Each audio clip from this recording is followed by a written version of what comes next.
Hello everyone. तो एक बार फिर से स्वागत है आपका आपके अपने चैनल MHV 034 पर। तो आज हम अपने सब्जेक्ट म्यूजिक हिंदुस्तानी वोकल के सिलेबस की फर्स्ट यूनिट का फर्स्ट चैप्टर स्टार्ट करने वाले हैं। तो चलिए स्टार्ट करते हैं बिना किसी देरी के। चैप्टर का फर्स्ट टॉपिक है अलंकार।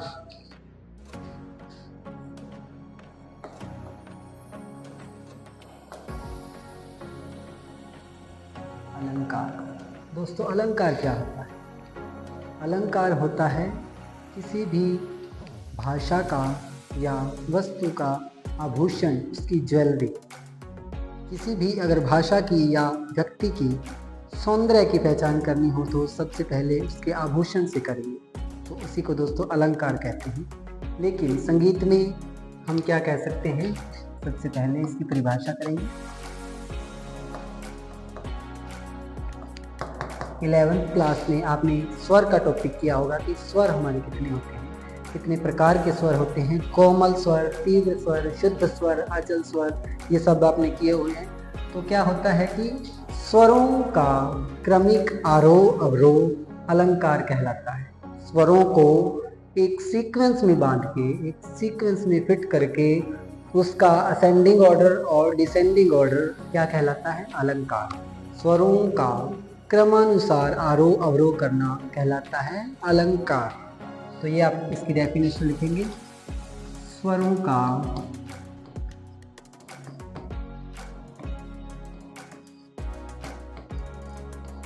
क्रमानुसार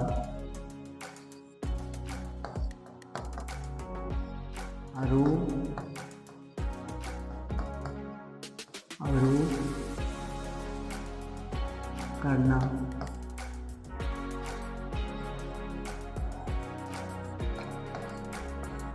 अलंकार कहलाता है। स्वरों का क्रमानुसार सीक्वेंस वाइज असेंडिंग ऑर्डर और डिसेंडिंग ऑर्डर आरोह अवरोह करना क्या कहलाता है? अलंकार। सबसे पहले देख लेते हैं आरोह क्या होता है। आपने साथ के साथ शुद्ध स्वर किए हुए हैं, सा रे गा मा पा धा नी। इन्हीं को आरोह में लिखते हैं दोस्तों। सा रे गा मा पा धा नी। और अलंकारों में अगले सप्तक का सा भी लिख सकते हैं,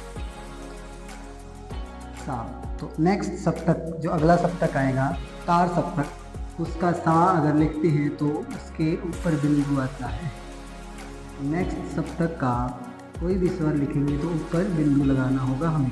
तो ये है दोस्तों आपके पहले अलंकार का आरोह, यानी कि असेंडिंग ऑर्डर, चढ़ते क्रम में जाना, सा से अगले सा तक जाना। सा रे गा मा पा धा नी सा, ये हो गया आरोह। और इसका अवरोह क्या होगा?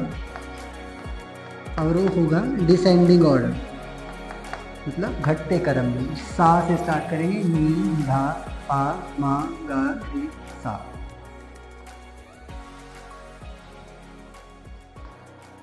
सबसे पहले सा, फिर नी, धा, पा, मा, गा, रे और सा। ये है दोस्तों इसका अवरोह, यानी कि डिसेंडिंग ऑर्डर। असेंडिंग ऑर्डर स्वरों का आरोह और अवरोह, किसी को एक सीक्वेंस में लिखना क्या कहलाता है? अलंकार। तो अब जानते हैं कि अलंकारों का संगीत में क्या प्रयोग है। जी दोस्तों, आपने जितने भी सिंगर देखे हैं वो सब के सब सिंगर और इंस्ट्रूमेंट बजाने वाले म्यूजिशियंस सबसे पहले जो प्रैक्टिस करते हैं, जो रियाज करते हैं, उनका नाम है अलंकार। जी हाँ, अपने गले को एक शेप देने के लिए, एक आकार देने के लिए और हाथों की पोजीशन सेट करने के लिए, ताकि इंस्ट्रूमेंट्स पे हाथ अच्छे से और स्मूथली बज सकें, सबसे पहले वो इन अलंकारों की प्रैक्टिस करते हैं। इनको सीक्वेंस वाइज अपने रियाज में ढालते हैं, जिससे उनका गला और उनकी हैंड्स की पोजीशन, इंस्ट्रूमेंट बजाने के लिए जो हैंड की पोजीशन होती है वो स्मूथ होती है और उनका स्वर और ताल का ज्ञान बढ़ता है। तो आगे बढ़ने से पहले दोस्तों, अगर आप भी इस चैनल पर नए हैं तो चैनल को सब्सक्राइब करें और कमेंट बॉक्स में अपनी राय ज़रूर दें। अभी तक आपने जाना अलंकार की परिभाषा, उसका एक उदाहरण और उसका संगीत में प्रयोग क्या है। तो चलिए जानते हैं अलंकार को और किन किन नामों से जाना जाता है। तो सबसे पहले आप ध्यान देने वाली बात यह है कि अलंकार संगीत में सुंदरता का काम करते हैं, सौंदर्य बढ़ाने का काम करता है। तो सौंदर्य के लिए सबसे पहली चीज क्या होती है? आभूषण। तो अलंकार को प्राय आभूषण भी कहा जाता है। दूसरा दोस्तों, हम आमतौर पर अलंकारों को सरगम भी कह सकते हैं। जो स्वर हैं साथ, उनके पहले 4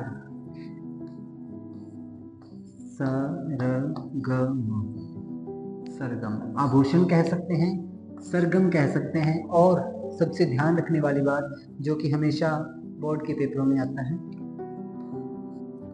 इसका दूसरा नाम क्या है? पलटे। सबसे इंपॉर्टेंट पॉइंट दोस्तों क्या है?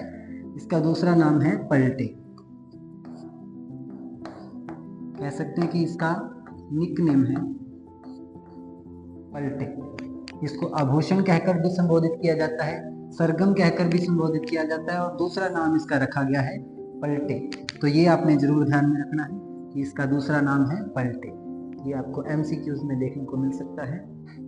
और अब जानते हैं अलंकार के कुछ और उदाहरण।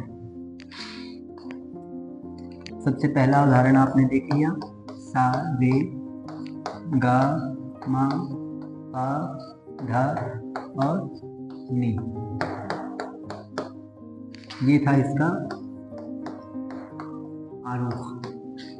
आरोह क्या रहेगा?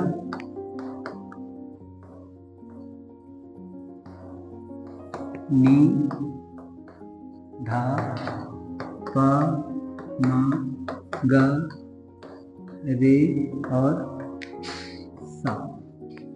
ये इसका आरोह रहेगा और ये इसका अवरोह रहेगा। तो ये हो गया फर्स्ट एग्जाम्पल। अब सेकंड देखते हैं दोस्तों। सेकंड का आरोह देखें तो सेकंड में हम क्या कर सकते हैं? इनको डबल डबल कर सकते हैं। हर एक स्वर को डबल डबल भी कर सकते हैं। रहेगा सीक्वेंस में सा सा, और इनको इकट्ठा करने के लिए नीचे अर्धचंद्र का प्रयोग किया जाता है।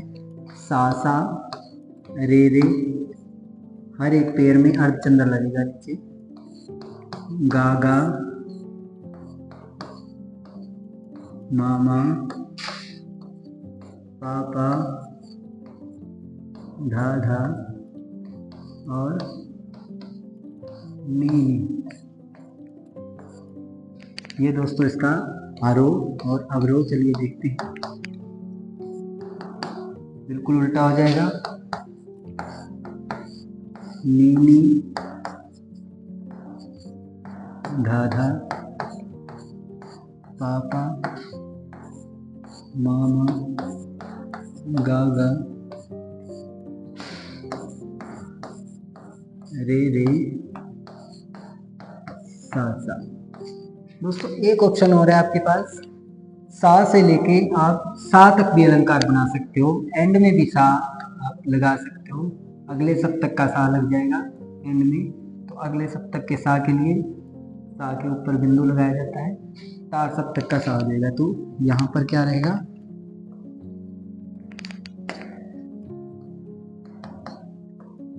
सा नी।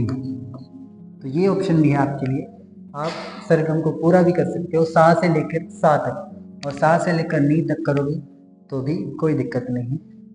तो चलिए ये दूसरा एग्जाम्पल था। अब तीसरा एग्जाम्पल आप और बना सकते हो। इसको ट्रिपल करके, ट्रिपल ट्रिपल करते जाएंगे, ट्रिपल का पेयर बना के सा रे रे रे गा गा गा मा मा मा पा पा पा धा धा धा नी नी नी। सा भी कर सकते हो आप। और इधर उल्टा हो जाएगा, सा नी नी नी धा धा धा पा पा पा मा मा मा। ऐसे करते करते दोस्तों आप 4 5 6 7 कितने भी बना सकते हो। उसके अलावा देख लेते हैं, इनके अलावा हम और किस तरह के अलंकार बना सकते हैं।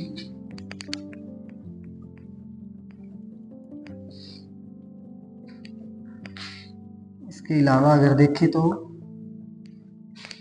इन दो दो के पेड़ बना सकते हैं दोस्तों। आरोह में मान लीजिए पहले दो स्वर ले लिए हमने एक साथ, सा और रे, इनको इकट्ठा कर दिया। फिर रेगा, रेगा, फिर गा मा, ऐसे करते करते सा तक जाना है अपनी। गा मा पा, पा धा, धानी और नी सा। इसका अवरोह करेंगे बिल्कुल उल्टा, सा नी। अवरोह में हमेशा दोस्तों उल्टा आएंगे। सा नी, पहले नीसा था तो सा नी हो जाएगा। सा नी, निधा,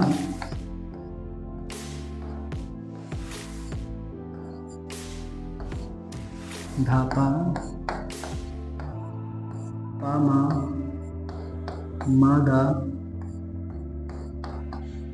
गारे और रे सा, रे सा। ये अवरोह हो गया इसका। चलिए दोस्तों, ये था फोर्थ अलंकार हमारा। फिफ्थ में क्या कर सकते हैं, चलिए कुछ और ट्राई करते हैं। आरोह में क्या कर सकते हैं आप, सा रे गा, इन तीनों को इकट्ठा कर सकते हैं दोस्तों। सा रे गा, तीनों का एक पेयर बना लिया।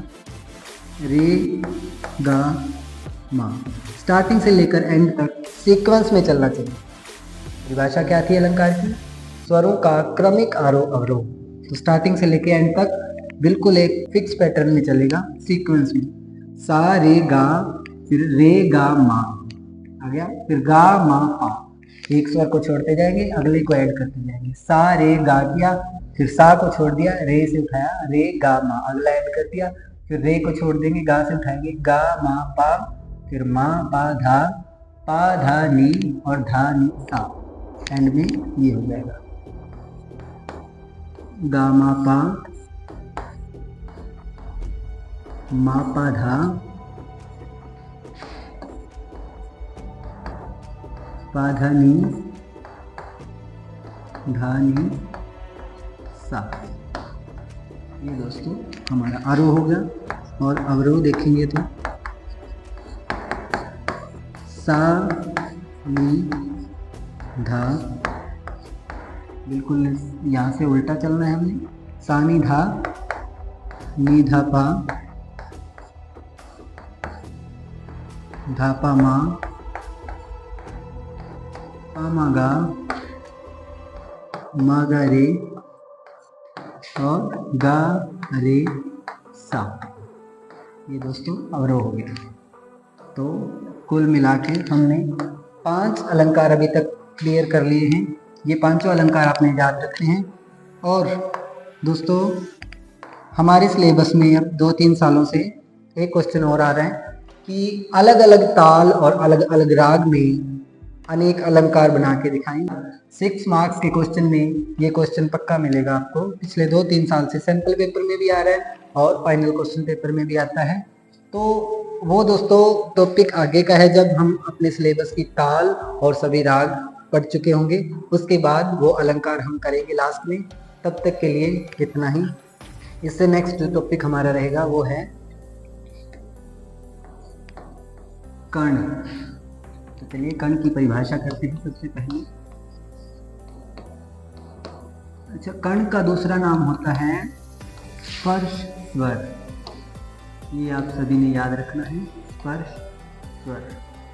ये भी MCQ क्वेश्चन में आने के चांसेस रहते हैं। कर्ण का दूसरा नाम क्या है, या कर्ण को और किस दूसरे नाम से जाना जाता है, तो स्पर्श स्वर उसका आंसर रहेगा। तो देखिए, स्पर्श की बात आ गई तो क्या करेंगे, इसकी परिभाषा में हम क्या लिखेंगे कि एक स्वर को गाते हुए, किसी भी एक स्वर को गाते हुए उसके आसपास वाले, आगे या पीछे वाले स्वरों को कह सकते हैं, या आसपास वाले स्वरों को मात्र स्पर्श करना कर्ण कहलाता है। जैसे हम सा गा रहे हैं तो उसके आगे का स्वर रे भी हो सकता है, और उससे पीछे का स्वर नी हो सकता है, या गा भी हो सकता है, सीधा गा को टच करना। और आगे पीछे वाले या आसपास वाले स्वरों को मात्र स्पर्श करना, इसे कहते हैं कर्ण। तो चलिए अब कर्ण के प्रकार देख लेते हैं। कर्ण के दो प्रकार होते हैं। फर्स्ट है पूर्व लगन कर्ण, जिसमें क्या किया जाता है दोस्तों, जो मूल स्वर है, मेन स्वर है, जिसको बेस मानकर गा रहे हैं हम, उस स्वर से पहले वाले स्वर को या पीछे वाले स्वर को मात्र स्पर्श करना। मान लीजिए हम गा स्वर को गा रहे हैं, तो उससे पीछे वाला स्वर होगा रे। रे स्वर उससे पीछे वाला स्वर है, तो उससे पीछे वाले स्वर को, ये हो गया हमारा मूल स्वर जिसको बेस मान के हम गा रहे थे।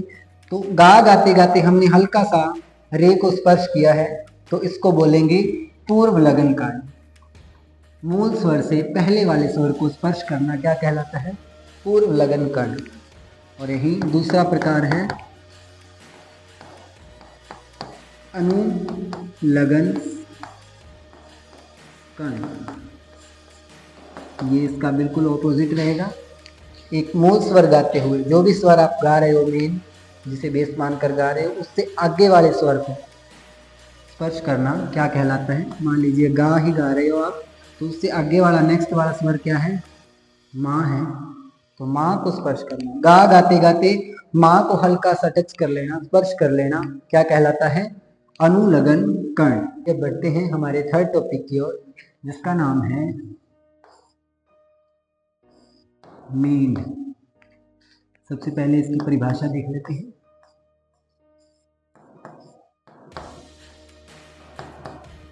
दोस्तों मींड क्या होता है? स्पर्श स्वर यानी कर्ण में आपने पढ़ा कि किसी एक स्वर को गाते हुए उसके आसपास वाले स्वरों को मात्र स्पर्श करना कर्ण कहलाता है। और मींड में क्या होता है दोस्तों? एक स्वर गाते हुए किसी अन्य स्वर पर जाना, जिसमें बीच वाले जो 2 या 3 स्वर लगे, एक से अगले पर जाओगे, टारगेट करोगे अगले स्वर को, तो बीच में 2 या 3 स्वर, जितने भी स्वर हैं, वो खंडित न हो, उनका हल्का हल्का टच लेके जाना है, उनको हल्का हल्का टच करके ही अगले स्वर पे जाना है। जैसे मान लीजिए हमने सा स्वर गा रहे हैं, और सा स्वर गाते गाते सीधा हम माँ या पा स्वर पर चले गए, माँ या पा की मेन ले ली, तो बीच में 2 स्वर हमारे बच गए, रे और गा। इनको हल्का हल्का टच करके हम फिर जाएंगे माँ पर या पा पर भी जा रहे हैं, तो इनको छोड़ना नहीं है बिल्कुल भी, हल्का हल्का इनका टच लेके जाना है, इनका स्वरूप बना रहे। तो ये है हमारा मींड, एक स्वर से दूसरे स्वर पर जाना, जिससे बीच वाले स्वर खंडित न हो। और इसको लिखते ऐसे हैं, इसका एग्जाम्पल देख लीजिए। सा से माँ की मींड ली, तो बीच वाले 2 स्वर थोड़े छोटे करके लिख देना, और ये अर्धचंद्र जोड़ लगाना ऊपर। ये इसका एग्जाम्पल है, देख लीजिए।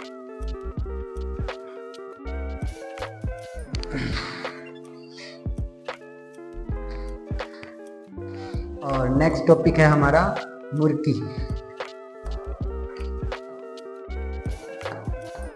मुर्की मुर्की क्या होता है दोस्तों? आसपास के किन्हीं 3 स्वरों को एक साथ गाना मुर्की कहलाता है। आसपास के किन्हीं 3 स्वरों को, मान लीजिए हम गा रे सा गा रहे हैं, तीनों इकट्ठे गा, 3 स्वर एक साथ गा दिए, तो इसको क्या बोलते हैं? मुर्की। या मान लीजिए हम माँ धा पा गा रहे हैं, तो ये भी दोस्तों मुर्की हो जाती है। या मान लीजिए हम नी रे सा, इन 3 स्वरों को इकट्ठा गा रहे हैं, तो ये भी दोस्तों मुर्की हो जाएगी। नेक्स्ट टॉपिक है हमारा खटका।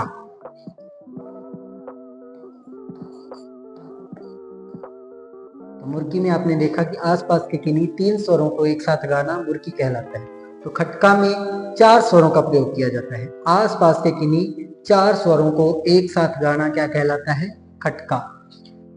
इसमें स्वरों की संख्या क्या होती है? 4।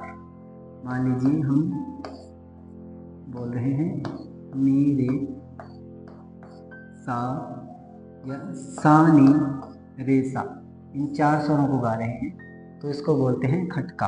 दोस्तों एक ध्यान रखना है, इसमें इन दोनों में एक मूल स्वर जरूर रहता है, एक जिस स्वर को बेस मान के गा रहे हैं। मान लीजिए हमने सा स्वर को बेस मान के गाया है तो सा स्वर को ब्रैकेट में लिखेंगे, कोष्ठक में लिखते हैं। इसका एक मूल स्वर होता है उसको कोष्ठक में लिखते हैं, तो ये है हमारा खटका। और हमारा लास्ट टॉपिक है गमक।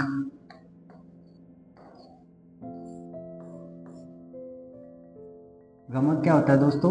किसी भी एक स्वर को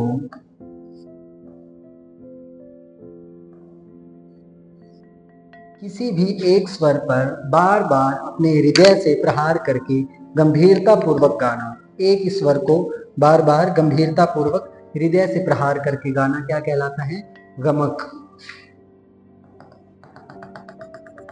एक स्वर को गाते रहते हैं हमारे, जैसे मान लीजिए सा स्वर गाना है तो सा को पूरा गंभीरता पूर्वक गाएंगे और हृदय को जोर लगाकर, इसमें शरीर के हृदय अंग का प्रयोग होता है, ये बात याद रखने वाली है। हृदय का प्रयोग